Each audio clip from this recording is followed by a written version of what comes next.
I want to talk about the Seahawks with Geno Smith. And just simple question to start this off. What is allowing them to do this? Like, what about their offense or Geno's play has allowed them to be the fifth most efficient passing offense in the league on a pure dropback basis, on a per dropback basis with Geno Smith at quarterback? How is this happening? It's well schemed stuff. They run a little bit of everything, and Geno Smith operating within the confines of the offense. It's him actually reading stuff out from the pocket. It's him only tucking a run when he has to. I would say this little snapshot stat is like kind of like speaks to it. Is we talked about we're getting a little worried when Russ went to the Broncos and they're like, oh yeah, we're going to run a bunch of empty with him. We're like, are you sure that's a good thing? Russ was 26th in empty dropbacks last year as far as EPA. He's 19th this year with the Broncos. Geno's 8th per empty dropback this year. And when you watch him play, and I know you highlighted this play too when we were talking about it, was they're in this empty dropback and they're hitting the dig routes. They're running high lows. Usually when you're in empty, you run two different concepts on each side. Sometimes it's pure progression, but usually it's a 3-man concept to one side and a 2-man concept to the other side. And usually that 2-man concept is some type of high-low. It's someone underneath, someone coming across. Because usually in empty, you're usually getting a too high look or a pressure. That's kind of, I'm bucketing it, but generally.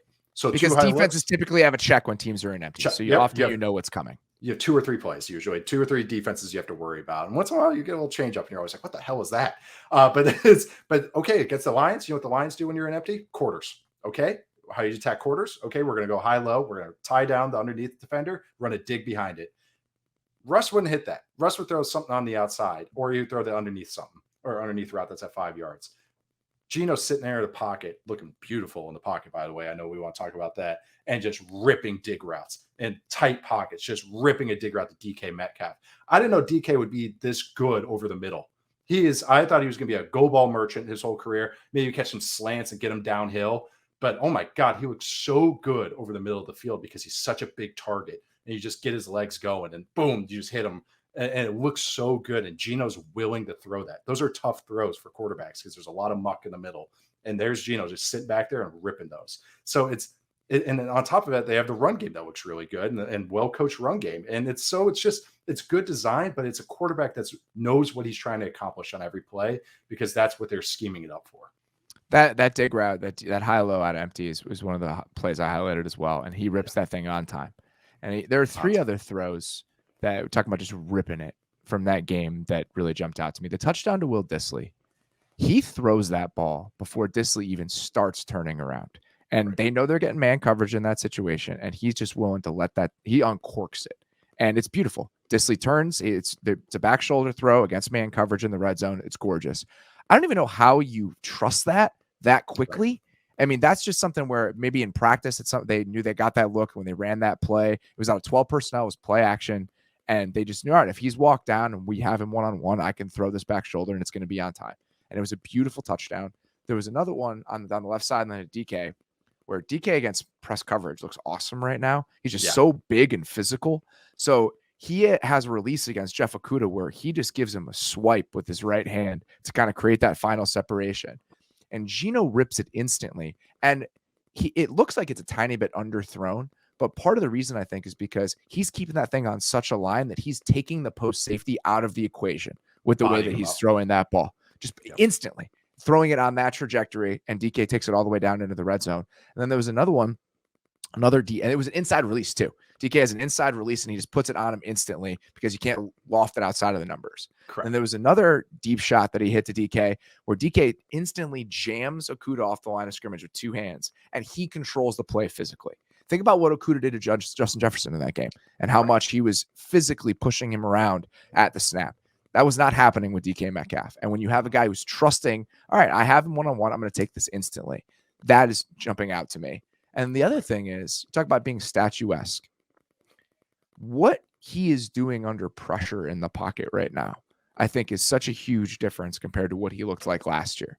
So Geno Smith last season, among quarterbacks with at least 100 dropbacks, turned 29.5% of his pressures into sacks. It was the highest rate in the NFL. This year, it's 13%. He's 25th in the league. So when he's pressured, not only is it not turning into bad plays, he is the second highest adjusted completion percentage in the league when pressured this year.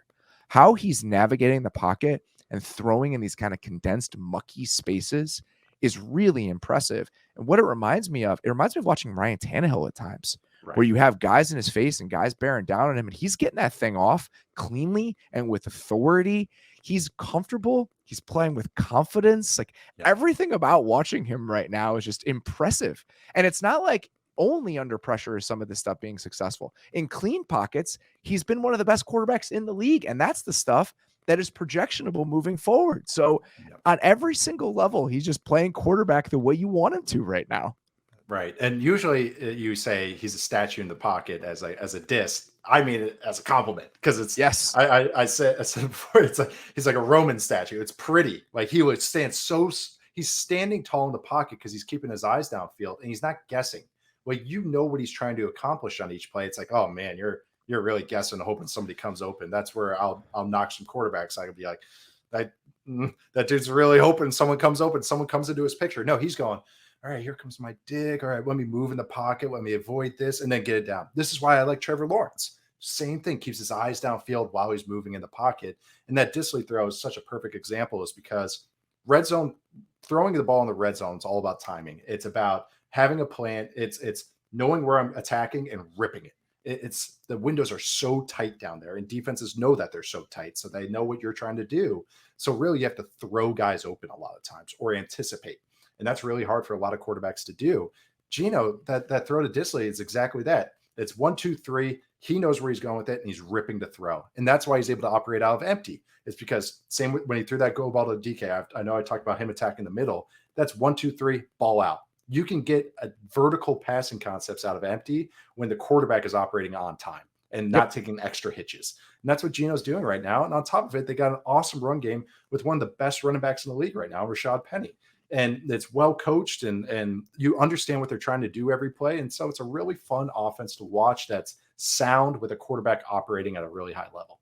Yeah, he's just fun to watch right now. And he's just playing the position at a super high level. And that's really all there is to say about it. And they're playing against the Saints team this week where, the defense has been good, but I think it's a really good test for them. But I think that they're going to be an offense that gives people a lot of problems over the course of the season if they just continue to play like this. If you're not sound on defense, they'll shred you. They're gonna make you pay, because there's playing so just well coached football right now. It's so funny that you talk about how he's searching for things, and that's he's trying to keep plays alive because he knows what's coming open against the looks that he's getting, and that's why he's standing in.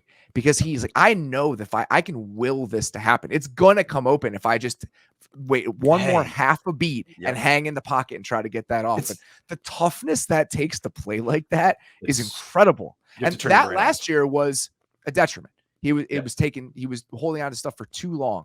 But this year, the fact that he's willing to kind of wait just that half second and it's not creating negative plays, I think this is the final result that you're getting from that. Usually when you get not Geno's unknown, but some quarterback out of nowhere, it's because they're running around. Like Huntley last year, it's running around and making plays. You're ad-libbing, and they're creating plays out of nothing. All this is coming in structure. And then Geno only runs. Geno's a good athlete. He only runs when he has to. And it's just because he's getting through. He's on his fourth read. He's 1 to 2 to 3. All right, well, I'm going to go run now. And he eats up yards when he's running. So that's what it is. It's just, it's a really fun to watch an offense operate in structure. And Geno's just one of the better ones in the league right now at doing it.